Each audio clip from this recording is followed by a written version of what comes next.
3년 조금 넘어가고 있습니다. 3년 조금 넘어가고 있고, 출가한 지는, 원래 이런 말은 뭐 다른 스님들은 잘 알아요. 출가한 지는 이제 한 9년 정도 됐고요. 해인사 승가대학이라고 해서 스님들만 이제 모여서 수업을 듣는 대학교 해인사 안에 있습니다. 해인사 승가대학을 졸업하고 얼마 전에 동아사 유학승가대학원을 졸업하고 이렇게 강의를 진행하고 있습니다. 근데 이번 인원이 조금 많네요. 저번이 워낙 적어서 그런가? 몇 명이나 됩니까? 31명? 참석들을 많이 하셨네요. 우리 저 2시간 지금 했나요? 2시간 주의심 강의 2시간 하고 해주심 특강 1시간 하고 원래는 조계종 교육기관에서 정해놓은 커리큘럼상의 교육은 지금 아니에요. 왜냐하면 조계종 그 교육원에서 정해놨을 때 어떤 그 종교학에 관한 종교란 무엇인가 뭐 이런 부분에 대한 내용이 조금 많아서 사실은 불교를 처음 배우러 오시는 분들한테 그런 내용보다는 조금 더 적합한 내용을 가르치자 그렇게 해서 조금 순서를 바꿨습니다. 그래서 처음에는 저희 주의스님께서 이제 부처님 생애, 부처님이란 어떤 분이신지에 대해서 강의를 해주셨고 그 뒤에는 제가 맡아서 불교 예절부터 불교의 수행법까지 어떤 수행이 있는가에 대해서 좀 강의를 하려고 해요. 참 운 좋게도 갑자기 시간을 바꿔서 조금 힘드신 분들도 계셨겠지만 참 운 좋게도 제가 요즘 저희 기도 스님이 안 계신 관계로 제가 예불을 집전을 하고 있습니다. 그래서 10시부터 12시까지는 제가 예불을 해서 수업 시간을 이렇게 앞당길 수가 없었고 참 운 좋게 요즘 그리고 제가 예불을 하면서 왜 그런지 모르겠는데 요즘 제사가 굉장히 많아요. 2시까지도 계속 제사가 있는데 오늘 마침 제사가 미지의 제사가 없는 관계로 이렇게 또 절하고 예절 배우는 수업은 법당에서 진행하는 것이 좋겠다라고 해서 법당에 수업을 하자고 말씀드렸습니다. 조금 다른 법당이랑 좀 다르죠? 어때요? 조금 작지만 있을 건 다 있고 제일 특이한 거 혹시 뭐 보이는 거 있으세요? 법당이 제일 특이한 거. 이 안에요? 안에. 신중탱화. 이제 간단하게 설명을 드리면 제 뒤쪽에 부처님을 모셔놨죠. 부처님과 두 분의 보살님을 모셔놨는데 이 법당의 이름은 대원보전입니다. 대원보전. 왜 우리가 절을 갈 때마다 큰 법당 이름이 조금씩 다른 거 혹시 아시나요? 네. 대웅전, 대웅보전, 대적광전, 대원보전. 왜 다르냐면 그 법당에 모신 주불이 무엇인가에 따라서 이름이 바뀌는 거예요. 저희는 지금 서원리 부처님을 모셔놨고 그래서 대원보전이라고 하는 거고 대적광전 그러니까 그 적막할 적자습니다. 그 대적광전을 할 때는 비로자나 부처님을 모셔놓은 그 법당을 대적광전이라고 합니다. 그리고 부처님 뒤를 잠깐 이렇게 보시면 원래 다른 절들을 좀 많이 가보셨나요? 다른 절들 많이 가보시면 부처님 뒤에 뭐가 있죠? 태화가 있죠. 그렇죠. 네. 후불탱화라고 해요. 그러니까 부처님 뒤쪽에 있는 탱화라고 해서 후불탱화라고 하는데 저희 절은 조금 특이하게 부처님 와불 부처님 누워 계신 상을 은사스님께서 수행하시던 곳에서 모셔왔어요. 그래서 그 와불상을 놓고 그 와불상을 탱화로 하기 위해서 유리로 이렇게 해놨습니다. 이렇게 유리로 해놓은 법당이 하나 더 있어요. 혹시 통도사 가보셨나요? 통도사 가면 부처님 진신사리를 봉하는 정각에 유리로 해놓고 이렇게 안에서 예불을 보는 그런 광경을 볼 수 있습니다. 이런 부분이 좀 특이하고 제 뒤쪽이 부처님과 보살님들을 모아놓은 불당. 그래서 부처님 인사를 들어오셔서 법당에 인사를 하실 때 제일 먼저 인사를 하셔야 될 곳이 불단이에요. 그 부처님께. 그리고 인사를 하고 우측을 보시면 신중단이 있죠. 네, 여러 천신들과 제신들을 모셔놓은 신중, 그러니까 신들의 대중을 모셔놓은 단이다. 그래서 신중단이거든요. 신중단이 있고, 그리고 맨 마지막으로 영단, 영가들을 모셔놓은 영단이 있습니다. 그래서 보통 예경을 하실 때는 어떻게 예경을 하시냐면 법당에 들어오셔서 반배하시고 부처님께 삼배하고 신중에 삼배하고 그리고 영단에 삼배하고 이렇게 마치는 겁니다. 그래서 오늘은 어떤 부분을 배워볼 거냐면 저희가 그래도 절에 다녀보셨지만 딱 예의, 절의 사찰 내 예절이라는 거에 대해서는 조금 잘 알지는 못하잖아요. 그래서 그 예절, 스님을 만날 때는 어떻게 해야 하고 우리가 절에서 걸어 다닐 때 혹은 뭐 절할 때는 어떻게 해야 되고 그런 것들을 조금 배워보는 시간을 갖도록 하겠습니다.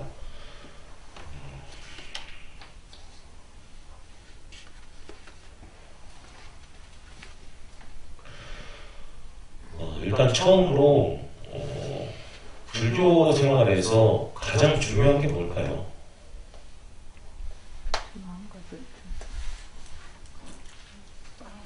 마음가짐. 우리 거사님? 거사님은 뭐가 제일 중요하다고 생각하십니까? 마음을 다스리는. 마음을 다스리는 거. 네, 중요하죠. 그 불교에서 뭐가 제일 중요하다라고 물어봤을 때는 우리가 믿음이라고 하기도 해요. 믿음이 곧 어떤 것에 대한 믿음이냐면 우리가 저희가 처음에 지금 들어오셔서 맨 처음 부르는 노래가 뭐죠? 저희가 지금 삼귀하죠. 삼귀가 귀하겠다라는 뜻입니다.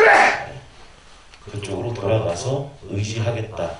돌아갈 귀자에 의지할 써서 돌아가서 의지하겠다라는 뜻인데 어떤 것에 돌아가서 의지를 하냐면 불법승 삼보에 의지를 하죠.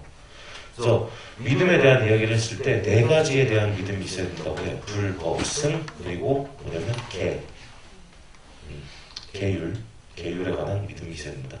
그래서 불은 뭐냐면 부처님이죠.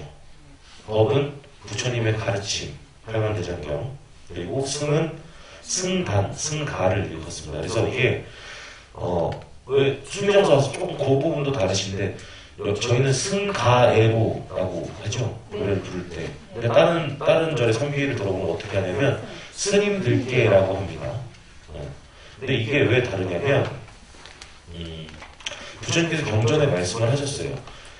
그 불제자, 그러니까 활정도를 수행하는 사람들은 모두 다 부처의 제자들이다. 근데 우리가 승가와 그러니까 일반 스님들과 불제자, 일반 제가 불자들을 나누는 기준이 뭐예요? 그냥 출가하고 안 하고의 차이죠. 네.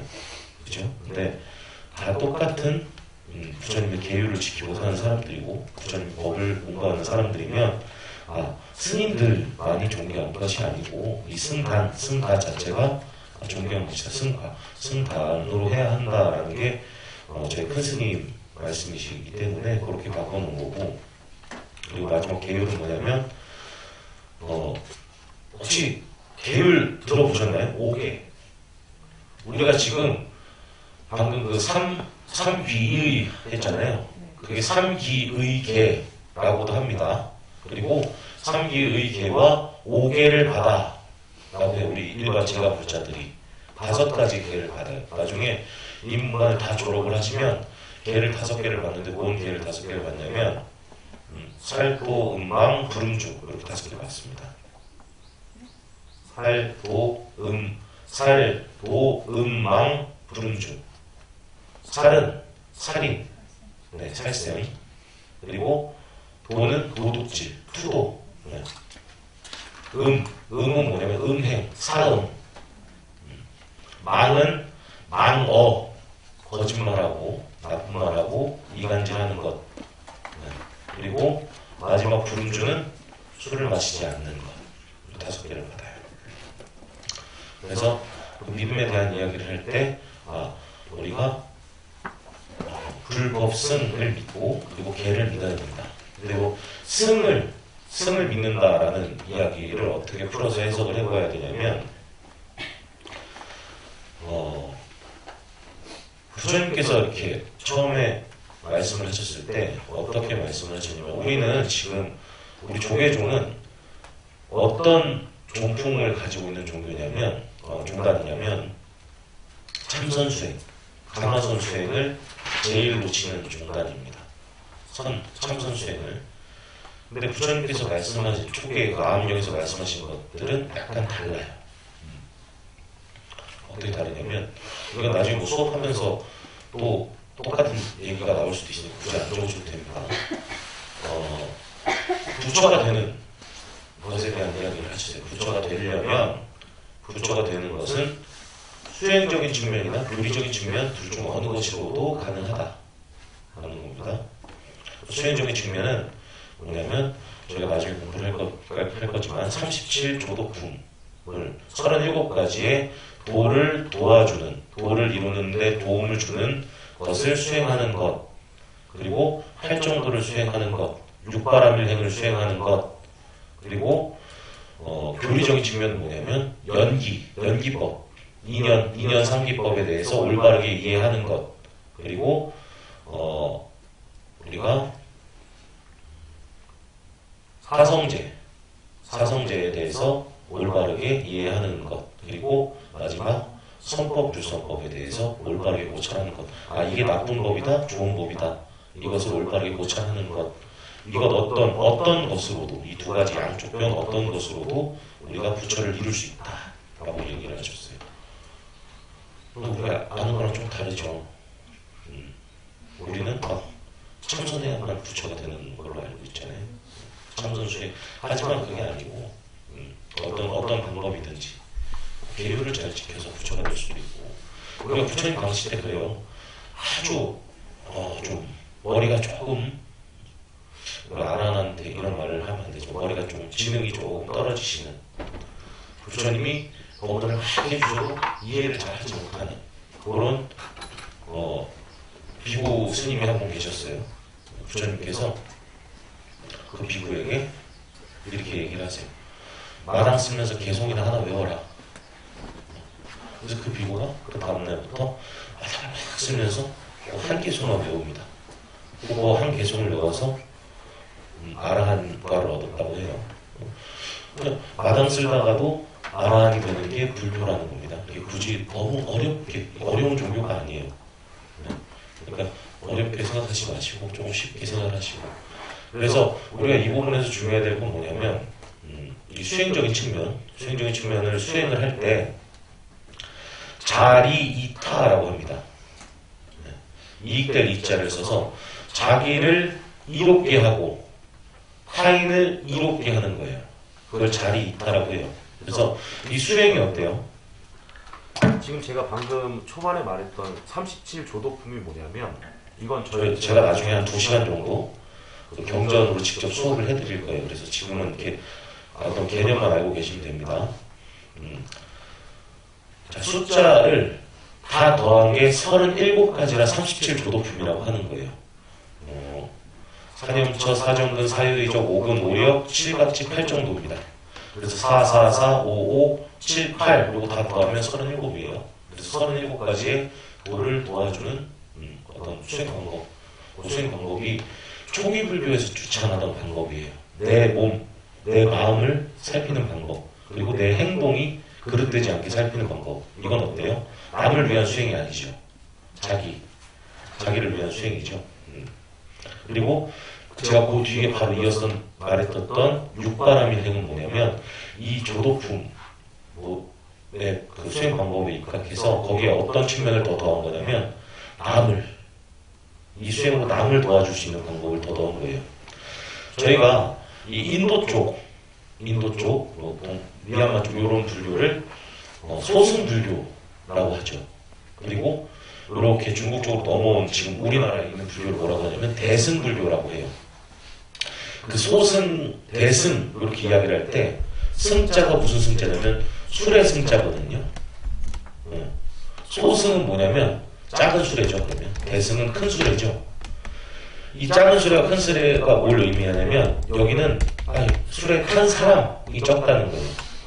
그러니까 여기는 개인적인 수행 위주고 여기는 어때요? 남을 도와주는 수행이 위주니까 큰 수레에 함께 타서 같이 보살도로 가자라는 의미거든요. 이 수행법에 대해서 얘기를 할 때 우리가 내 몸 수행도 중요하고 그리고 역시 또 다른 것도 뭐가 중요하냐면 다른 사람을 살피는 수행도 중요해요. 그래서 불교에서 제일 중요한 건 대중생활할 때 제일 중요한 건 내 수행 혹은 내 언행, 내 행동이 다른 사람의 수행에 방해가 되게 하면 안 됩니다. 그게 제일 중요해요.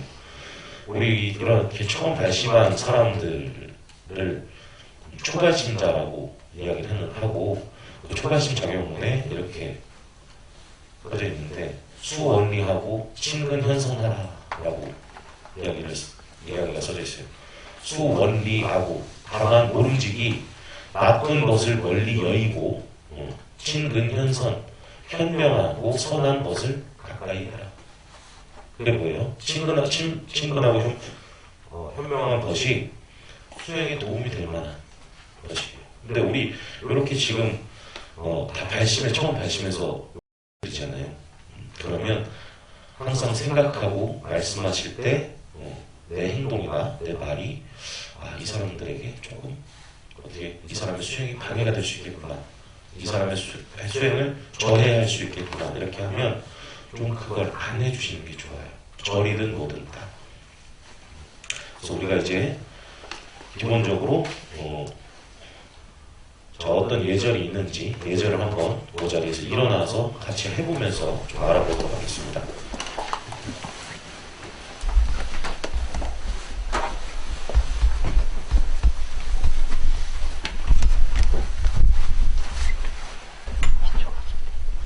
자, 그렇죠. 처음에 저희가 배워볼 건 뭐냐면 마이크 잠깐 내려놓겠습니다.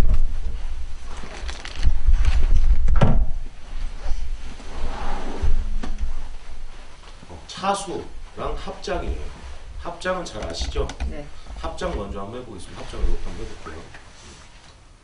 합장하실 때 제가 절에 와서 제일 우리 노보살님들한테 많이 본 게 뭐냐면 이 합장을 처음에 우리가 합장을 언제 하면 절하기 전에 하죠. 합장을 부처님께 담배하기 전에 합장을 하면 우리 노보살님들 어떻게 합장해요? 다 우주의 기운을 이렇게 모읍니다. 그리고 모아서 이렇게 합장 이렇게 하시죠. 예전에 왜 그 어머님들이 그 집 뒤에 그 장독대에 물 띄워놓고 이렇게 기도하실 때 보면 다 한번 돌리고 이렇게 모으죠. 이렇게 하시는 거 아니고 이렇게 그냥 손바닥과 손바닥을 마주치는 거예요. 합장, 손바닥 장자입니다. 손바닥을 합친다라는 의미고 이 손가락 사이사이가 벌어지지 않게 하는 거예요. 딱 붙이시고 몸에 이렇게 뒤에서 봤을 때 열십자 모양이 되도록 이렇게 살짝 힘을 줘서 내리는 겁니다. 이렇게 내리고 자기 몸, 자기 가슴이랑 요 손바닥 사이가 살짝 말아진 주먹 하나 들어갈 정도로. 네. 어때요? 조금 그래도 힘이 들어가죠. 우리가 평소에 했던 것보다. 근데 이게 요걸 신경을 안 쓰고 있잖아요. 그럼 어떻게 되냐면 이렇게 벌어져요.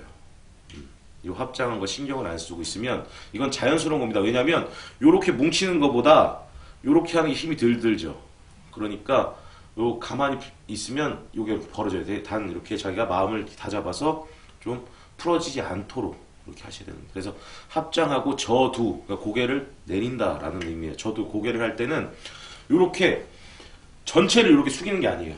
요렇게 우리 인사할 때 어떻게 해요? 허리가 요렇게 숙이죠. 근데 저두할 때는 어떻게 저두를 하냐면 엉덩이만 허리를 이렇게 세운 상태에서 엉덩이만 뒤로 살짝 빼보세요.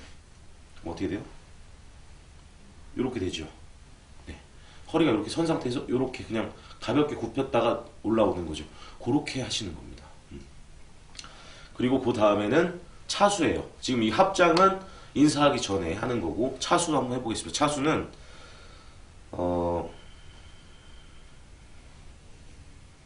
왼손을 오른손이 말아쥐는 거예요. 자 보세요. 말아쥐는데 불교에서는 부처님한테 뾰족한 걸 잘 안 됩니다. 공격적인 것을 부처님한테 내보이지 않아요. 그래서 저 재밌는 거 하나 저 파인애플 보이세요 지금? 파인애플 이렇게 위에 머리 막 쳐놨죠 이렇게. 그거 왜 쳐놓은지 아세요? 부처님한테 뾰족한 거 안 가게 하려고. 그래서 공격적이고 뾰족한 것들은 뭐 부처님이야 저런 걸 신경 안 쓰시겠지만, 부처님이야 넓은 아량으로 신경 안 쓰시겠지만, 올리는 사람의 입장에서 그래도 부처님께 좀 공격적이고 뾰족한 것은 올리지 않겠다, 그런 의미로 이렇게 깎아놓은 건데, 마찬가지입니다. 요 손, 우리가 공격적인 부분을 말아쥐는 거예요.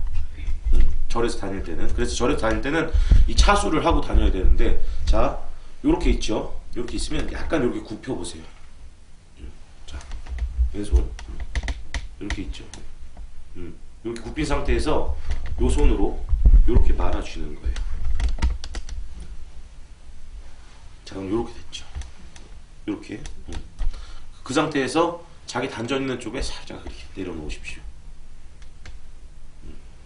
어때요? 그렇게 막 힘들지 않죠. 그래서 절에서 다닐 때는 이렇게 하고 다니시는 거예요. 원래 다닐 때는. 그래서 저희 스님들 경전 배울 때도 뭐라고 그러냐면, 이 법복 입고 돋보자락 이렇게 휘날리면서 다니지 말라고 해요. 다 이렇게 차수하고.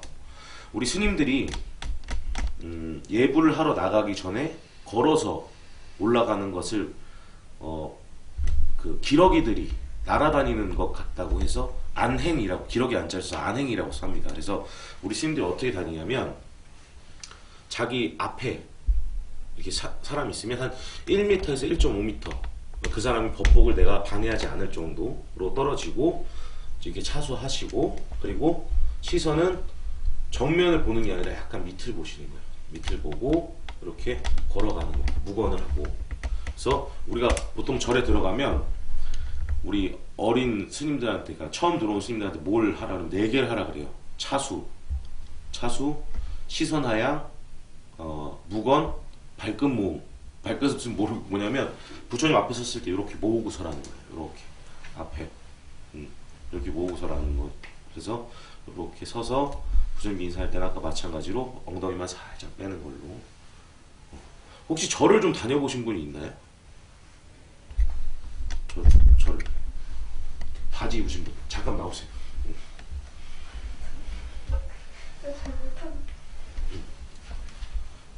네, 일로 나오십시오. 절을 좀 배워볼 거예요. 그다음에 자, 일로 오세요. 아니 저 잘 못하는데. 네, 알려줄게요. 예. 절을 할 때, 자 우리가 맨 처음에 절을 배워볼 건데, 절은 어떻게 하냐면, 우리가 지금 반배 배웠죠. 반배, 1배, 2배, 3배, 그리고 일어나서 다시 반배입니다. 이해하셨어요? 네. 반배하고 절 3번 하고 다시 반배를 하는데, 자 처음 절 한번 해볼게요. 절 그냥 절. 저 하는데. 네네네. 자 반배 했죠. 그리고 1배만 해볼게요. 네, 1배. 그렇죠. 자 잠깐 접종례 한 번만 해볼까요? 네, 거기서 접종 이렇게 손 들어 올리는. 네, 그렇죠. 여기 보이세요? 이걸 뭐라고 하냐면, 네, 일어나셔도 됩니다. 접종례라고 해요. 그러니까 부처님 발을 손에 붙이듯이 얘를 표하는 것이다라고 해서 접종례라고 하는데, 이게 부처님 저 밑에 보면, 저희는 지금 이렇게 그냥 평면으로 되어 있지만, 예전 그 부처님 밑에 보면 다 어떻게 되어 있었냐면 연화대 모양으로 이렇게 되어 있었죠. 연꽃 모양으로. 그래서 예전에는 우리가 절할 때 손을 연꽃 모양처럼 이렇게 말아주라는 얘기가 있었어요. 근데 요즘은 그렇지 않고 요즘 그냥 이렇게 펴니다. 펴서 자기 귀 정도, 자기 머리에서 너무 나가지 않게 자기 귀 정도까지 이렇게 올렸다가 내리는 거예요. 그렇게 내리고, 마지막 3배째는 뭘 하냐면 고두례 혹은 고두 반배라고 합니다. 그 고두례 혹시 할 줄 아세요? 이렇게 하고서. 자 보세요. 자 여기서 여기 절을 할 때 접종례를 했죠. 네. 한 상태에서 내리고 돌리고, 이마가 여기 있어요. 이마가 있으면 자 이렇게 해서 이마를 한번 찍고 올라오는 거예요. 근데 이걸 왜 하냐면, 절이 마쳤다고 부처님께 말씀드리는 거예요. 내 절이 여기까지가 끝이다.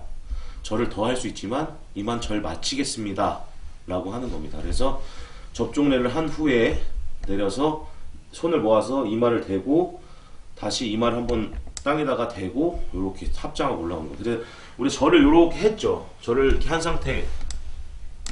그래서 올라올 때는 자 이렇게 바로 합장으로 이어지는 거예요. 절에서 합장으로 이어져서 이 합장한 채로 다리만 서서 이렇게 올라오는 겁니다.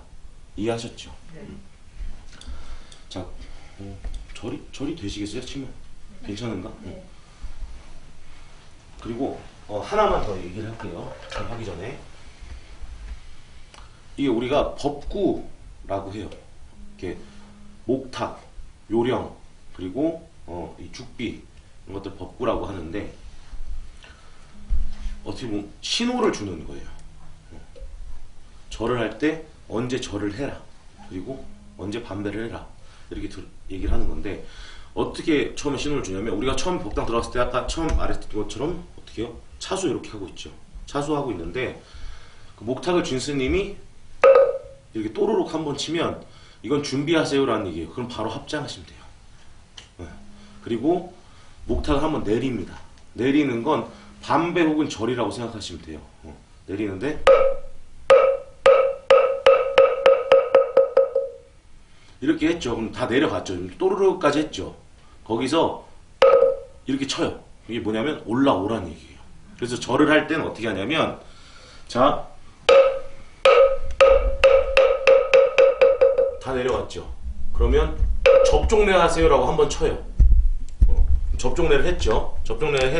예를 들어서 접종례를 했습니다. 이렇게 접종례를 하고 그러면 그 뒤에는 일어나라고 한번 더 칩니다. 그리고 마지막 세 번째 절을 할 때는 어떻게 치냐면 자 1배 때랑 3배 때랑 차이 한번 들어보세요. 1배 때는 어떻게 치냐면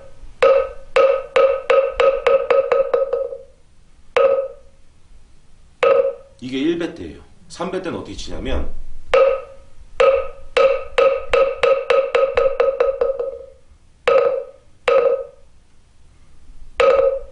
이해하셨어요? 마지막 뭐냐면 접종례하고 고두배 하세요. 이렇게 때리는 굉장히 친절하죠.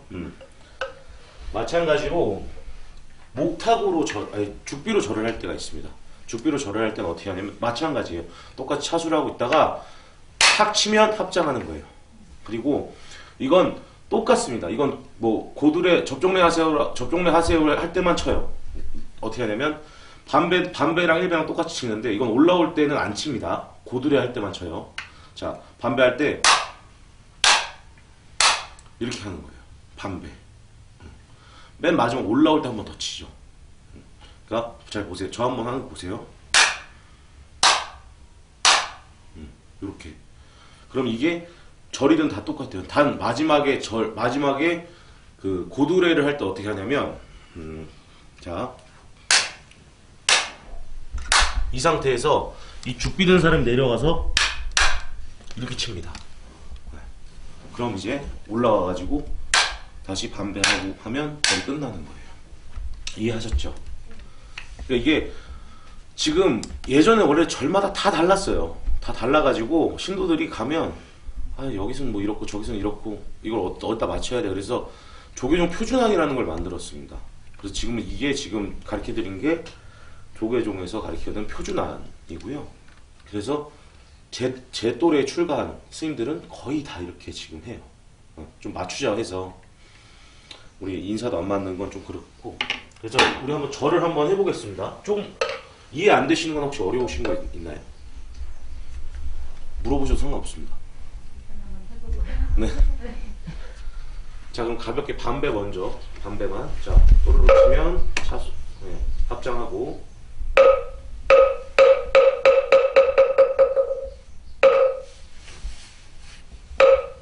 자 1배 하겠습니다.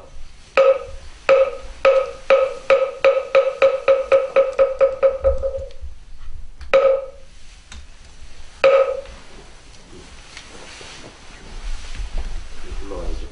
자 아까 제가 손을 말씀드린 게 이렇게 너무 막 이렇게 펴고 이러시면 뭐야 우리 자복 정도 안에 들어간다고 생각하시면 돼요. 이 몸이. 그래서 너무 펴고 그러지 마시고 올리실 때도 너무 막 억지로 높게 올리실 필요 없어요. 한 귀 정도까지만 살짝 살짝 올리시면 되고 자 2배 해보겠습니다.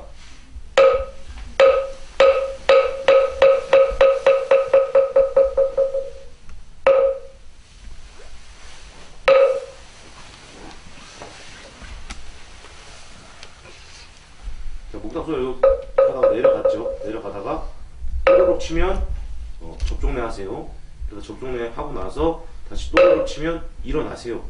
이거예요. 네. 마지막 3배째입니다. 3배째는 제가 뭐 한다 그랬죠? 보두배. 보두 3배 한다고 했습니다.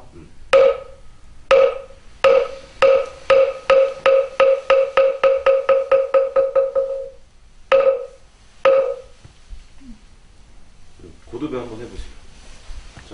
자, 그 상태에서 저 잠깐 보세요. 자, 우리가 이렇게 올렸죠. 올린 다음에 내렸죠. 내린 걸 뒤집어서 손을 모으세요. 그리고 다시 이렇게. 네, 그리고 올라가시면 됩니다. 좀 어렵죠.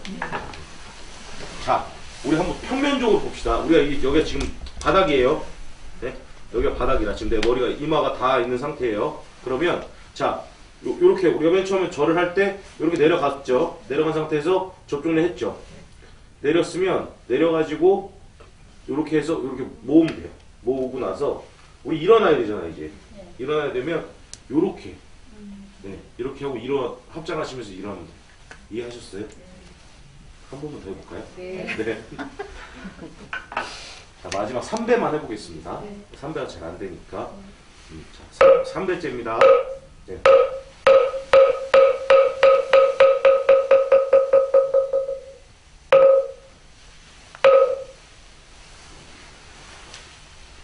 그렇죠. 일어나세요 치면 일어나시면 네, 그리고 마지막에 반배.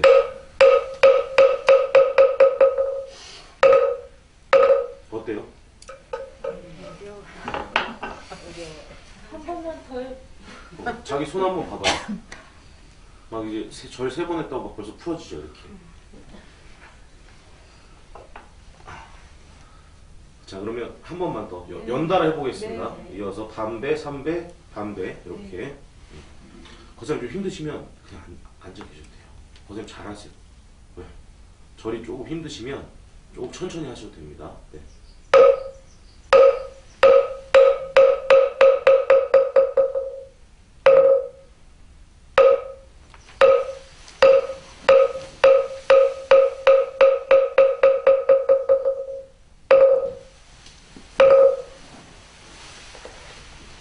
일어나고 이게 잠깐만 우리 입에 하기 전에 잠깐만요. 우리가 스님들은 이게 지금 신도들끼리 사실 그렇게 막 크게 맞지 않아도 상관이 없는데 우리 스님들은 어때요? 우리가 처음에 딱 신도분들이 새벽 예불 하러 탁 들어갔는데 스님들이 막 100명 있어 안에. 행인사들은 진짜 예불할 때 100명씩 예불. 그러면 그 100명의 스님들이 어떻게 해야 신도들이 막 신심이 나요? 똑같이 절하고 똑같이 일어나면 신심이 나요.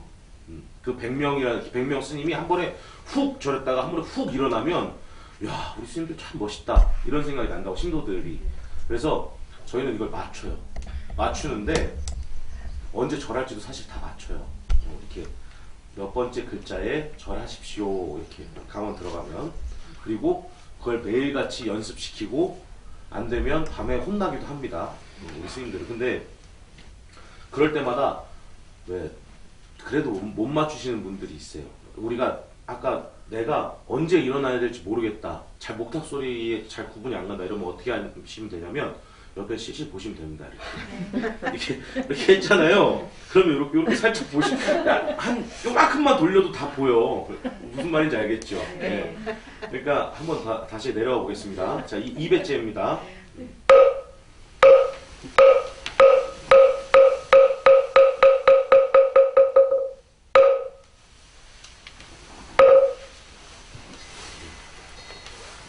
그리고 마지막 3배.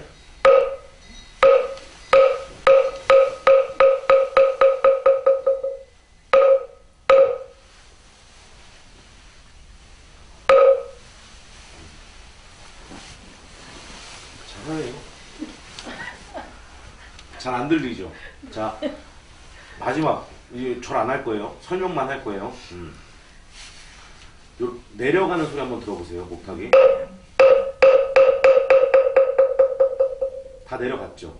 다 내려간 상태에서 그 접종례를 할 때 한번 치는 거예요. 그리고 올라오세요 하고 한번 쳐요. 똑같이 다 내려갔죠. 다 내려갔으면 접종례 하세요, 고급에 하세요, 그리고 올라오세요. 이렇게 치는 겁니다. 이해하셨죠? 네. 너무 이렇게 많이 안 맞추셔도 되긴 하는데 그래도 어떻게 너무 이렇게 우리가 스님마다 목탁 치는 속도가 다르잖아요. 그러니까 어디 뭐 송지순례 가시거나 어떤 다른 절 가셔가지고 볼 때 괜히 너무 혼자 빨리빨리 하면 안 되니까 아까 뭐라 그랬어요? 제가 절하는 것, 수행하는 것 이런 것들이 다 대중들 우리가 이런 거예요. 절을 해도 내가 예를 들어서 옆 사람이 막 무슨 기계처럼 절을 해. 막 6초에 한 번씩 막 이렇게 일어났다 앉았다 이렇게 절을 해. 그러면 내 마음이 저 사람 볼 때 어때요? 왜 이렇게 빨리 해? 이런 마음을 내는 내 마음도 다스려야 되고, 그리고 옆 사람도 마찬가지. 옆 사람도 내가 봤더니 조금 옆 사람들이 다 절을 천천히 하네. 나도 조금 천천히 해줘야겠다.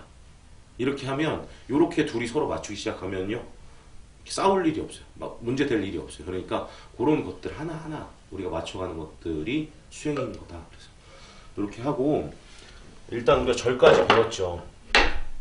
절까지 배운 상태에서 잠깐 이제 법당 들어오는 것만 잠깐 얘기하고 한 10분 정도만 잠깐 쉬겠습니다. 자, 우리가 법당 문이 지금 보세요. 몇 개 있어요. 합장 푸셔도 돼요. 너무 합장 좋아하시면 안 돼요. 3개 있죠. 여기, 저기.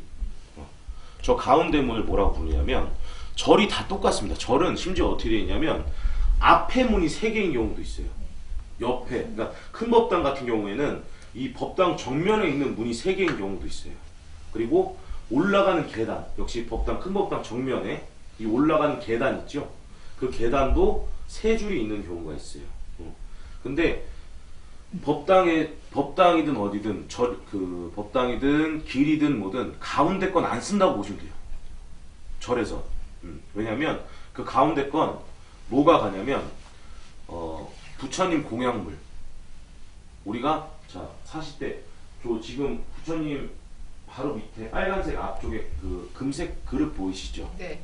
저희가 부처님은 오후에는 안 드시는 분이라 10시에 예경할 때, 10시에 예불 드릴 때 부처님 그러니까 부처님 밥을 올려요. 밥을 이렇게 어떻게 들고 가냐면 스님들이나 행자님이 저런 그런 부처님 맞이 그릇을 요렇게 들고 한 손을 여기 밑에다 받치고 요렇게 들고 갑니다. 그 맞이 그릇, 부처님 공양물이나 부처님 아니면 부처님께 올릴 다른 공양물들, 그리고 사찰 내에서 어른 스님, 큰 스님들까지만 이 어간으로 다닙니다. 그러니까 저 가운데 문도 마찬가지. 그래서 사찰 정면에 있는 문들은 다 이용을 안 하시면 돼요. 단 측면에 문이 없다, 정면에만 문이 3개가 있다 그러면 가운데 문 말고 양옆 문 쓰시면 됩니다. 저 가운데 문은 안 쓰는 거다. 그리고 두 번째, 이 문으로 들어올 때 어떻게 해야 되냐, 부처님을 안고 들어온다고 얘기를 해요. 우리가 제가 한번 나가서 이렇게 보여줄게요. 우리가 들어오는 발 얘기하는 거라. 들어오는 발. 자, 제가 들어왔을 때 이렇게 들어왔어요. 그럼 어떻게 되어 있어요? 부처님 등지고 있죠.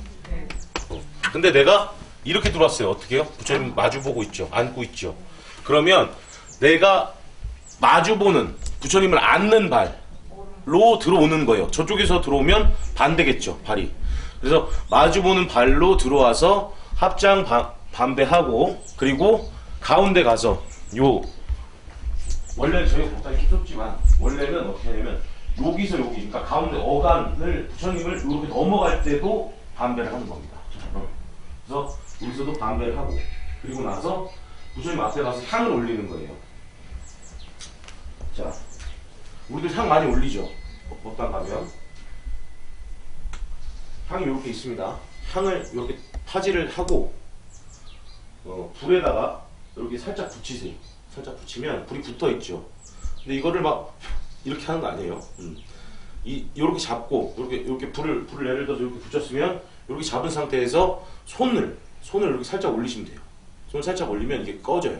꺼진 상태에서 부처님한테 올리는 어떤 물건이든지 다 정대를 합니다. 이마에 한번 대요. 향도 마찬가지로 자 이렇게 껐죠. 끈 상태에서 이마에 대고 꽂습니다. 그리고 꽂은 다음에 어떻게 하냐면 한 3걸음 정도는 뒷걸음질로 물러나요. 뒷걸음질로 물러나고 그래서 살짝 돌았다가 여기 왔을 때 부처님과 향을 올리고 나서 3배를 이렇게 드리는 겁니다. 3배하고 저기도 마찬가지로 3배하고 여기도 3배하고 이런 식으로 하는 겁니다. 이해하셨나요? 저쪽에서 들어올 땐 무슨 발이 먼저일까요? 그러면? 왼발. 이쪽엔 오른발. 그죠? 이해하셨죠? 부처님을 껴안고 들어오는 거. 그리고 예불 하다 보면 이건 큰절 가야만 있어요. 큰절 가야만 아침 새벽 예불에 운신이라고 합니다. 예불이 다 끝난 다음에 목탁을 연속으로 몇 번을 내려요. 그럼 이게 뭐냐면 처음에는 부처님한테 한 번 절하고 그다음에 돌아서 어른 스님한테 한 번 절하고 다시 부처님한테 반배하고 이러고 마치는 거예요. 근데 부처님을 가운데 놓고 돌아야 할 경우가 생겨요. 그것도 마찬가지로 부처님 쪽으로 도는 거예요. 이렇게 하면 등 먼저 돌죠. 그러니까 부처님 쪽으로 가슴이 되게 도는 거예요. 네. 이해하셨죠? 그러니까 항상 어디든 들어갈 때나 돌 때 부처님을 안고 돈다. 부처님을 이렇게 안고 돈다라고 생각하시면 돼요. 안고 들어온다, 안고 들어온다, 안고 돈다. 이렇게. 이해하셨죠? 네. 잠깐만 10분 정도만 쉬고 다시 하겠습니다. 발 안 포개줘도 됩니다. 네. 엄지발가락만 살짝 겹치셔도 되고요. 저희 때까지는 엄지발가락 살짝 겹치라 그랬고 저희 나올 땐 스님들 보고도 아예 발을 겹치지 말라고 했어요. 근데 요즘 뭐 또 포경원에서 발을 겹치라 말라 하는데 그거 하지 마세요. 그거 안 좋고 그냥 발은 이렇게 일자로 놓으신 상태에서 절하시면 됩니다. 네. 앉는 거를 이제 한번 해볼 텐데 크게 2가지가 있어요. 결가부자와 반가부자가 있습니다. 결가부자는 2다리를 다 꼬은 상태예요. 이렇게. 요게 다리입니다. 여기 다리를 다 위로 올린 상태, 꼬아서 올린 상태. 요렇게 되는 게 결가부자예요. 그리고 그게 저는 안 돼가지고 그게 안 들어가지고 이렇게 어떻게 원래 다 그쯤 되면 안 돼요. 그러니까 내가 저 어림없게 애들도 가르치고 하지만 애들은 다 돼. 어른은 안 돼요. 근데 어른이 되려면 어른이 어떻게 하면 어른이 오래 하면 돼. 이걸 오래 하고 우리 그 도반 은사 스님도 이 결가부자를 해야 다리가 자 보세요. 이게 반가부자예요. 반가부자 하면 다리가 좀 뜨죠. 이쪽이. 그리고 이 한쪽 다리만 올려서 어떻게 해요? 척추가 약간 틀어진다고 해요. 그래서 시간마다 이걸 바꿔주라고 합니다. 이렇게 한 번씩. 그리고 자 지금 보시죠. 저 이렇게 보면 좀 그래도 붙죠. 양쪽이. 근데 결가부자는 어때요? 결가부자는 이 허벅지가 다 붙어요. 이렇게 앉으면 착 붙는다고. 네. 결가부자를 하면. 그래서 자 봐봐. 우리 보살님 되죠? 어때요? 이 허벅지 부분이 붙죠? 네.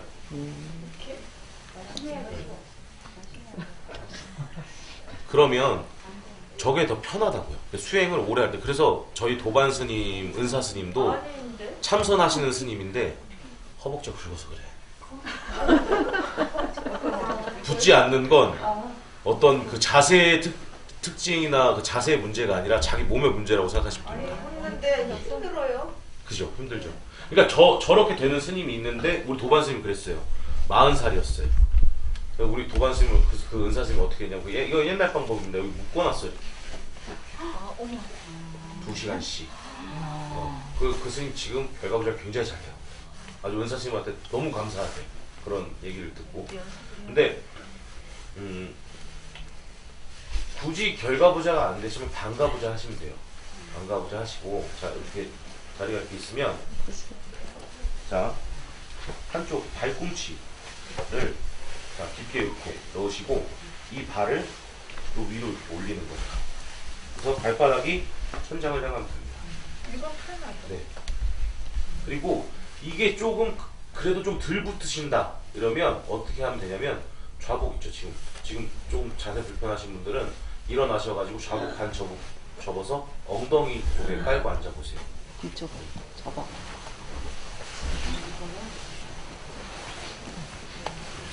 그럼 어때요? 되게 편하지? 제가 말했죠? 이게 조금 힘들면 바꿔줘야 됩니다. 이렇게 멍청하게 안 바꾸면 허리 틀어져요. 막 나는 버틸 거야, 버티는 것도 수행이야 이렇게 생각하실 수도 있겠지만 좀 바꿔주세요. 웬만하면. 웬만하면 바꿔주시고 아, 왼발이 위로 올라가면 항마자라고 해요. 마군을 물리치는 자세다. 그리고 오른발이 위로 올라가면 길상좌라고 합니다. 길상. 그러니까 행운이 있는 길한 자세다. 그러니까 그대로 바꾸라고. 그 오른발 계속 올려놓고 있는다고 돈 들어오고 이런 거 아닙니다. 수인은 어떻게 하냐면 저기 이렇게 앉았잖아요. 지금 앉은 상태에서 손을 수인이라고 해요. 부처님 보시면 부처님마다 손이 다 달라요. 그 손 모양으로 부처님을 구분하기도 합니다. 그래서 손은 보통 두 가지를 해요. 자, 우리 애들한테 가르칠 때 뭐라고 하냐면 엄지손가락 뽀뽀라고 가르칩니다. 이렇게 연꽃 모양으로 이렇게 말아치는 손 모양을 하나 하고, 혹은 자 이렇게 손을 펴보세요. 손을 펴면 이 네 번째 손가락 첫 번째 마디 있죠. 첫 번째 마디에 엄지손가락을 대보세요. 자, 그런 다음에 이걸 말아줘요. 살짝. 되셨어요? 요거를 허리를 탁 편 상태에서 탁 뻗으면 자기 무릎에 닿게 돼 있어요. 이건. 맞죠? 네.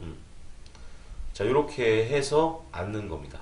단 아까 제가 뭐라 그랬어요? 합장도 시간 지나고 정신이 풀어지면 이렇게 벌어진다고 했죠.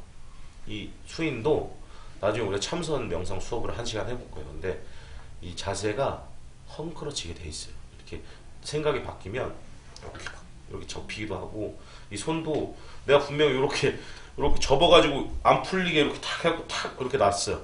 놨는데도 나중에 정신 없을 때 보면 이렇게 다 이렇게 돼 있어요. 그래서 우리 참선할 때 이렇게 어른 스님들이 이렇게 죽비를 이렇게 들고 다녀요. 자는 놈들 때리려고, 자는 놈들 정신 차리게 해주려고 이렇게 들고 다니시는데, 제가 이렇게 한번 들고 다녀봤어요. 누가 자는가. 근데 이렇게 막 꾸벅꾸벅 한다고 해서 자는 걸 아는 게 아니야. 나중에 딱 보면 자는 사람들은 손이 다 풀려 있어요. 아, 자는구나. 자면 어떻게 해요? 자면 여기 이렇게 문대요. 그 장군 죽비라고 이렇게 길고 얇아요. 얇은 죽비가 있는데 여기 이렇게 문대면 그 잤던 스님이 걸렸구나. 그러고 자기 요 어깨를 이렇게 댑니다. 문지른 쪽 어깨를. 그럼 여기를 이렇게 탁탁탁 이렇게 쳐주는 거예요. 좀 열심히 수행하라. 어때요? 자세 편하죠? 네. 그래서 오늘 참선하시거나 집에서 생활하실 때 있을 때 이렇게 좀 하시면 된다. 다리는 너무, 그리고 법당에선 부처님 바라보고 앉으려고 이렇게 앉으시잖아요. 근데 이게 가끔씩 너무 열심히 오래 하다 보면 다리가 막 저릴 때가 있어요. 그럼 다리를 풀고 싶을 때는 어떻게 하냐면 몸을 반대로 뒤로 돌려서 저쪽을 보고 부처님을 등지고 발을 뻗는 거예요. 이렇게 부처님한테 뻗는 거 아니고. 네. 그때만 네네네. 네, 이렇게 몸을 아예 뒤로 돌리셔서 다리를 뻗으시면 됩니다. 그리고 무릎 꿇는, 무릎이야 꿇는 자세는 기본적으로 다 아시죠? 아까 말했다시피 발 포개지 마시고 그냥 꿇으시고, 그리고 우리 그 개 받을 때 하는 이거 뭐였지? 기름 갑자기 기억이 안 나냐? 우리 개 받을 때 뭐 하라고 하죠? 연빌. 아니 저기 이게 무릎 펴서 꿇는 저기 호기압자. 호계 합장. 호계 합장을 하라고 할 때가 있어요. 이게 뭐냐면, 자, 발을 이런 식으로, 자, 요렇게 놓고 이 상태에서, 자, 발을 여기를 뒤에 이렇게, 그러니까 아예 꿇는 게 아니라 이렇게 딱 칼발을 해서 이렇게 서는 겁니다. 그래서 이렇게 해서 여기서 합장을 이렇게 하는 걸 보고 호계 합장이라고 해요. 요거 언제 쓸 거냐면 나중에 개 받으실 때 쓸 거예요. 그러니까 개 받으실 때 저 수계 주시는 법사 스님께서 호계 합장 하세요. 수계자들은 호계 합장 하세요. 그러면 이렇게 호계 합장 하시면 됩니다. 네. 어렵지 않죠? 네. 자, 그럼 마지막. 이제 사찰 내에서 들어올 때, 우리 저기 들어오실 때 보면 문이 몇 개가 있어요? 2개가 있죠. 근데 일반적으로 큰 사찰들은 더 많습니다. 그 문을 지나오실 때마다 합장조도를 한다고 생각하시면 돼요. 처음에 사찰 맨 처음에 들어오는 문이 일주문이에요. 한일자에 기둥 주자를 씁니다. 기둥이 일렬로 쭉 늘어선. 우리 보통 절에서 입장료를 받는 큰 절 같은 데 가보면 그리고 나서 해탈문이 있어요. 아니면 사천왕문. 해탈문이 먼저 있거나 사천왕문이 있습니다. 사천왕문 들어와서 사천왕문 가운데서 합장조도 하시고 해탈문에서도 마찬가지로 해탈문 앞에서 합장조도 한번 하시고 그렇게 올라오고 나면 모모루라고 하는 누각이 있어요. 절에 큰 법당이 이렇게 있고 앞에 보통 탑마당이 있으면 그 큰 법당과 탑마당 지나서 바로 누각이 있습니다. 어떻게 생겼냐면 양쪽으로 다 창문이 열리는 구조로 돼 있어요. 우리 큰절 가서 한번 보시면 알아요. 이렇게 양쪽으로 창문이 다 열리는 누각이 이렇게 있는데 우리 선조들의 지혜가 거기 있습니다. 동화사나 여러 절들을 가보면 이 누각 밑으로 얼핏 보면 막혀 보이게끔 계단을 놨어요. 바로 밑에. 이게 사람이 들어갈 것 같으면 머리를 찌를 것 같아. 그 위에 천장에. 그렇게 건물을 만들어놨는데 그걸 왜 그렇게 만들어놨냐면 임금이든 뭐 양반이든 뭐 절이 이제 국가적인 종교일 때도 있고 어떤 뭐 회불 할 때도 있었고 그렇잖아요. 그래서 그렇게 만들어 놓은 게 니들이 뭐 회불이고 뭐고 뭐 국가 종교고 그런 건 중요하지 않다. 어쨌든 부처님한테 앞에 왔으면 임금이든 양반이든 고개 숙여라 라고 그렇게 만들어 놓은 거예요. 일부러 머리 찌을 듯 말 듯하게 만들어 놔서 고개를 숙이지 않고는 들어올 수 없게끔 만들어 놓은 겁니다. 그래서 그 누각을 지날 때는 자연스럽게 가시면 되고 아까 말했듯이 법당 그 가운데 계단 이용하지 마시고 양옆 계단 이렇게 이용하셔가지고 들어가셔서 부처님 앉듯이 들어오셔서 합장하시고 삼배하시면 됩니다.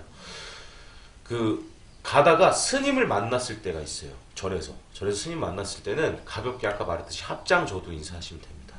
그리고 사찰에서 스님을 이렇게 스님을 부르고 싶을 때는 큰 스님들은 법명을 부르지 않습니다. 저희 은사 스님께서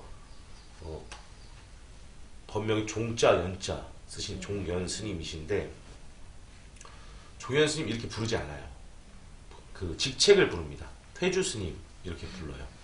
마찬가지로 주지 스님도 마찬가지고 저도 총무 스님 이렇게 불러주셔야 맞는 거고 그리고 스님들한테 인사를 안 할 경우가 몇 가지가 있어요.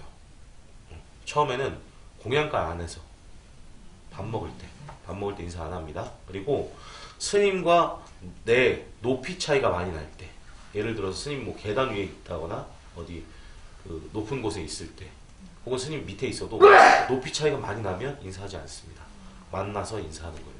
그리고 세 번째는 새벽 예불 들어가기 전에 인사 안 합니다.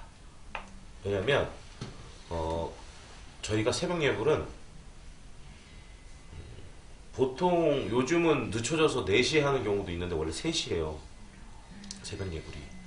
저희가 저녁 9시에 자서 새벽 3시에 일어나서 새벽 2시 50분에 일어납니다. 2시 50분에 일어나서 뭘 하냐면 양치랑 세수를 해요. 양치랑 세수만 하고 바로 법복 입고 법당으로 올라갑니다. 다른 거 아무것도 안 해요. 양치 세수하고 법복 입고 법당 올라가는데 왜 그때 스님들한테 인사를 하지 말라고 하냐면 인사를 스님들이 안 받아줘요. 스님들은 아침에 일어나자마자 세수하고 이 닦았으면 제일 먼저 인사해야 될 건 부처님이에요. 네. 그래서 그 전까지 다른 사람이랑 인사 안 합니다. 그래서 그 새벽에 만나셨다고 하더라도 그냥 인사 안 하셔도 돼요. 인사하지 마시고 그냥 이렇게 올라가게 두시고 큰절 이게 이렇게 조그만 절들은 뭐 그렇게 스님들 만날 기회도 적고 하지만 이게 불교를 전반적으로 알아가고 그래서 흥미가 생기고 나중에 큰 절들 가보시고 그러면 이런 예절들이 꼭 필요하실 때가 있을 겁니다. 그래서 한번 이야기를 드렸고 지금 거의 다 했네요. 우리가 오늘 예절에 관한 또 혹시 뭐 궁금하신 것 있나요? 사찰에서 뭐 해야 될 것 중에 궁금하신 것?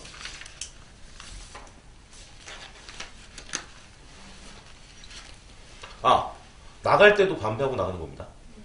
나갈 때도 반배하고 역시 끌어안는 쪽 반대발로 먼저 나가고. 뒤로 나가요? 나가실 때 왼발에 나갈 때 왼발 자, 문을 이렇게 열었죠. 문을 이렇게 이 상태에서 문을 열겠죠. 이렇게. 그러면 자, 마주보고 있죠. 합장하고 이쪽 발부터 나가면 됩니다.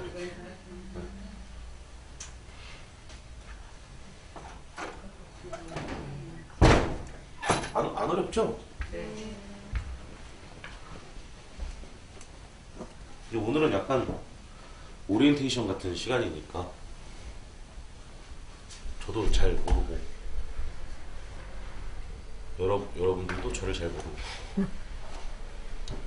감촉설이에요? 이거 좀 일찍 끝내드려요? 아니야 끝났다.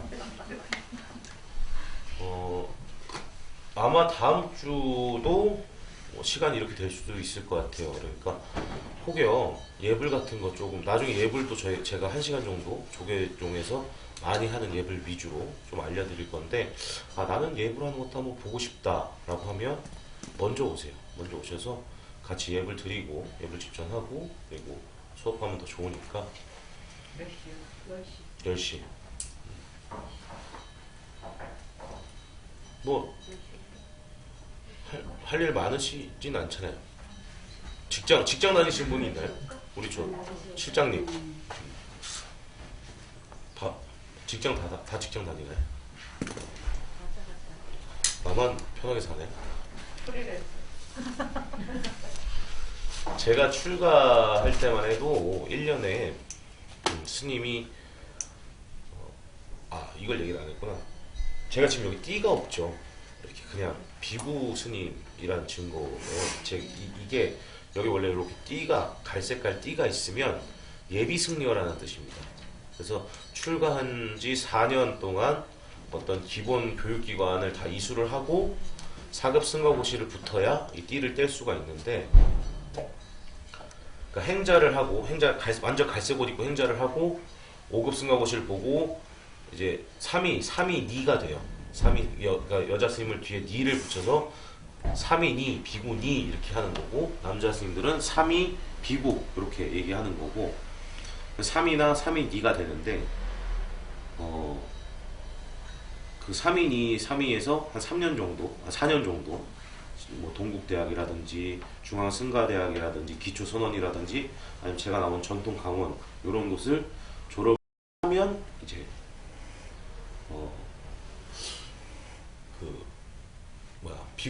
비구니가 될 수 있는 겁니다. 그래서 그때 띠가 띄어지는 거고, 제가 처음 출가할 때만 해도 1년에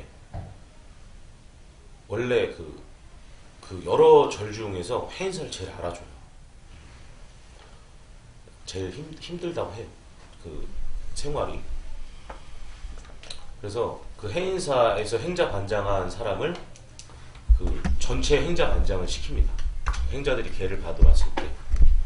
그래서 저 때가 남자가 108명이었어요. 그 반년에. 그 저희 전기수는 한 150명 정도, 그러니까 1년에 한 250명 정도 출가를 했죠. 2분기로 나뉘니까. 제가 얼마 전에 제가 이제 유락승가 대학원을 졸업을 하면 그 행자들의 어떤 예절을 가르치는 선생으로 거길 갈 수가 있습니다. 저는 이제 소임이 있으니까 안 갔고 제 도반 스님이 거길 갔는데, 얼마 전에 가가지고 이제 간 날에 전화가 왔어요. 금선생님 큰일 났다. 그래. 왜? 그때 스님이 이제 없어서 큰일 났다. 그래. 스님이 얼마나 없노? 그때 이번 몇 명 출가했을 것 같아? 이러는 거예요. 그래서 뭐 그래도 한 7, 80명 하지 않았겠나 그랬더니 26명 출가했대요. 남자가. 그러니까 제때의 4분의 1이 된 거죠. 그만큼 출가자가 많이 줄었고, 그래서 그러다 보니까 뭐 은퇴 출가도 생기고, 출가되는 나이를 좀 올리기도 하고 그렇게 했는데, 그래도 아직 많이 줄어든 상태예요. 왜냐하면 밖에 너무 재밌어서. 그러니까 불교적인 사실 욜로 요즘 애들이 막 욜로 하잖아요. 욜로의 뜻이 you only live once죠. 너는 한 번만 오로지 한 번만 산다라는 거. 참 불교적인 거거든요. 불교적으로 해석하면 뭐예요? 윤회의 고리를 끊는 거예요. 부처가 되면 욜로예요. 근데 요즘 애들 그렇게 안 살잖아요. 예전 우리 부모님들 혹은 뭐 좀 나이 드신 분들처럼 이렇게 좀 어떤 저축하고 조금 남을 위하고 가족들을 위한 삶보다는 그냥 지금 당장 눈앞에 재밌는 것들, 또 재밌는 게 많기도 하고 출가자도 많이 줄고 있고, 그래서 제가 불자의 역할들이 조금 중요해졌습니다. 훨씬 더 중요해졌어요. 왜냐하면 이제 전망상 그래요. 한 절에 스님 하나 넣기도 힘들겠다 라는 전망이거든요. 그래서 제가 불자분들이 공부를 많이 하셔서 포교사 법사들 되시고 이렇게 절에 나가셔서 신도들 앞에서 집전도 하시고 이렇게 해야 돼요. 그러니까 공부를 조금 힘드시더라도 끊지 마시고, 그래도 배울 게 많습니다. 지금 요거 배우고 다음에 대학반 들어가면 부처님 생애 배우고, 뭐 불교 개설. 불교 개설. 네. 제가 지금 불교 입문이니까 불교 개설, 부처님 생애 배우고, 그 다음에 또 경전들 배워야 되거든요. 경전들을 어느 정도 봐야 부처님 말한 게 이런 내용이구나, 이런 게 좀 감이 잡혀요. 그러니까 중간에 포기하지들 마시고 대학반 졸업 꼭 하셔가지고 그 포교사 시험들 보십시오. 그러니까 이렇게 같이 하는 사람들이 원령 내는 게 좀 중요한 것 같아요. 그러니까 공부를 할 때도 우리 어릴 때 학창 시절에도 그러잖아요. 친구들이 이렇게 모여 있는데 이 모여 있는 그룹 내에서 분위기가 야 우리는 공부하자 이런 분위기가 되면 같이 공부를 하는 거고, 막 놀자 뭐 어디 가자 노래방 가자 뭐 축구하자 야구하자 이렇게 되면 다 노는 분위기로 흩어지는. 그래서 될 수 있으면 절에 공부 배우러 오셨고 수행 배우러 오셨으니까 한번 수미정사 그런 면에서 조금 좋아요. 다른 절들보다 규모는 작긴 하지만 저희가 명상할 수 있는 명상원도 있고, 그리고 여기 불교 대학도 있고, 그리고 예불 집전도 하고, 그리고 복지관 하다 보니까 어떤 선업 좋은 일 하는 공간도 있고, 그래서 불교적인 수행의 거의 대부분을 체험해 볼 수 있습니다. 그러니까 공부 열심히 하시고 이 불교적인 수행들도 여러 개 맛보시고, 이 선종의 가장 큰 문제점 중에, 전 참선을 좋아합니다. 제가 참선을 막 싫어하고 안티가 아니에요. 참선은 안티가 아닌데 참선을 하는 사람들 중에 그릇된 생각을 가진 사람들을 싫어할 뿐입니다. 참선 일방이 아니에요. 참선만, 오직 참선으로만 부처가 되고 참선으로만 어떻게 성불을 하고 이런 건 아니고, 그리고 그 사람들이 하는 잘못된 생각 중에 하나가 뭐냐면 다른 수행들은 참 하잘 것 없다라는 생각, 그리고 다른 수행으로 부처나 보살의 지위를 얻으려면 삼아승기겁이 걸린다라고 얘기를 해요. 무슨 얘기냐면 굉장히 오랜 세월을 겁이라고 하죠. 그것보다 훨씬 더 오랜 기간 동안 착한 일을 해야 보살이 된다라고 해요. 근데 우리 대승 불교에서 뭐라 그랬냐면, 우리가 나중에 그 경전 배울 때 법성계라는 경전 배우고, 법성계 안에 뭐라고 하냐면 찰나 안에 겁이 있고 겁 안에 겁이 곧 찰나이다 이렇게 얘기를 하거든요. 한순간 요 찰나 눈 깜빡할 사이가 한 겁일 수도 있다라는 게, 그러니까 시간의 어떤 그 변화하는 유동성을 함축해 놓은 거죠. 그러니까 너무 그런 부분에 말 끄들리지 마시고 근기에 맞는 수행이 있습니다. 본인한테 맞는 수행이 있어요. 저도 마찬가지였고, 그러니까 어떤 공부 열심히 하셔가지고 이런 수행이 있구나. 근데 그 수행 중에서는 나한테는 이런 수행이 참 잘 맞는구나 라고 한번 알아보시고 수행하는 좀 불자, 죄송합니다, 지금 불자 수행하시는 분들이 되셨으면 좋겠습니다. 그래서 오늘 수업은 여기까지 마치고 다음 주에 다음 주는